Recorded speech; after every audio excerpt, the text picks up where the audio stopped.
So, have you ever stopped to really think about what makes up your personality? Like, what are the actual building blocks that make you uniquely, well, you? We're going to dive into a really foundational theory from psychologist Gordon Allport that gives us a powerful way to look at exactly that. Let's just make this personal for a second. If you had to describe one of your closest friends, what words pop into your head? Are they kind, funny, a little anxious maybe? It seems pretty simple on the surface, but the number of words you could choose from is kind of staggering. Yeah, you heard that right. 17,953. Back in the day, Gordon Allport literally sat down with a dictionary and just counted them all. I mean, this just perfectly shows the sheer chaos of trying to pin down what personality is.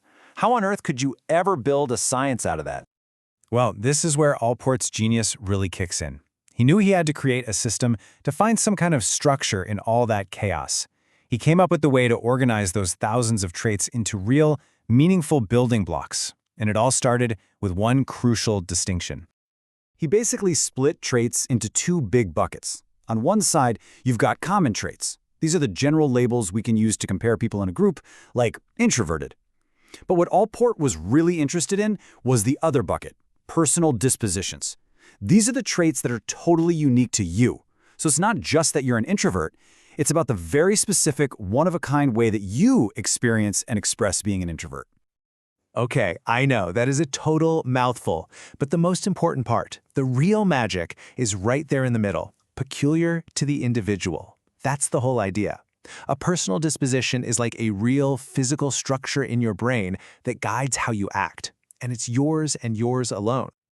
And to make this even easier to wrap our heads around, Allport organized these unique dispositions into 3 different levels. The best way to think about it is like a pyramid, right?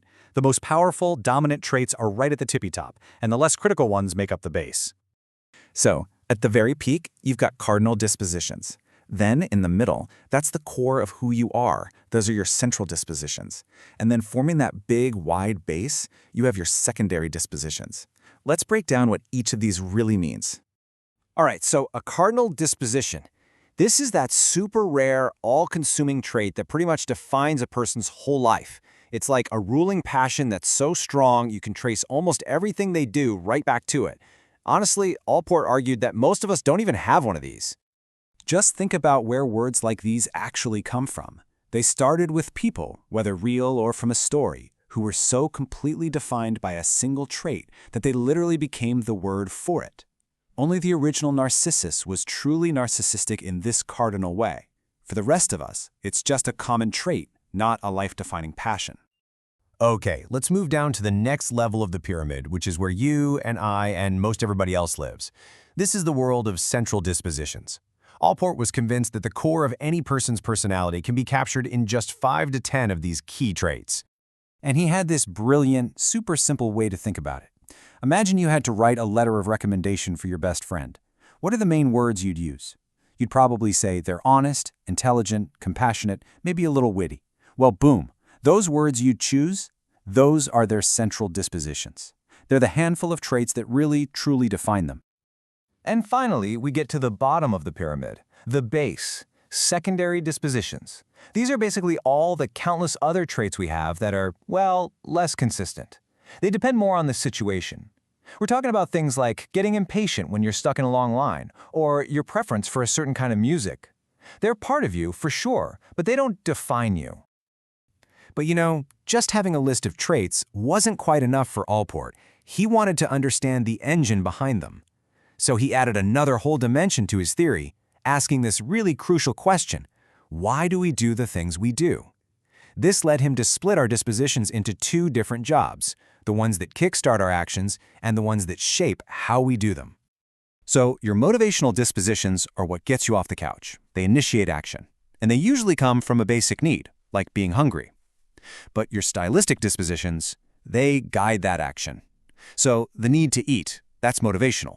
But the choice to eat politely with a fork and knife, even when you're absolutely starving, that's your stylistic disposition at work. Okay, so we've got these different levels of traits, and we have these different functions that drive and guide us. Let's pull all of this together to answer the biggest question of all. Which of these parts are just things we do, and which parts are the essential core of who we really are? Allport had a special term for this deeply personal core, the proprium. The proprium is that warm central core of who you are. It's not your entire personality, not by a long shot, but it's the collection of all the traits and values and beliefs that you feel are absolutely essential to your identity, the things that are, in his words, peculiarly mine. And this is a really powerful distinction. Your deep-seated personal values, your own conscience, the things you feel really define your character, that stuff is inside the proprium. But what about basic needs, or automatic habits like brushing your teeth, or even just cultural things like saying hello when you see someone? Allport said those are peripheral. They're part of your life, but they're not really part of yourself. It's the huge difference between what you do and who you fundamentally are. Which, of course, brings this whole thing right back to you. Using this framework, what are those 5 to 10 words you'd put in your own letter of recommendation? What are the traits that feel so central, so warm, so important to you that they form the very core of who you are? Now that's something really worth thinking about.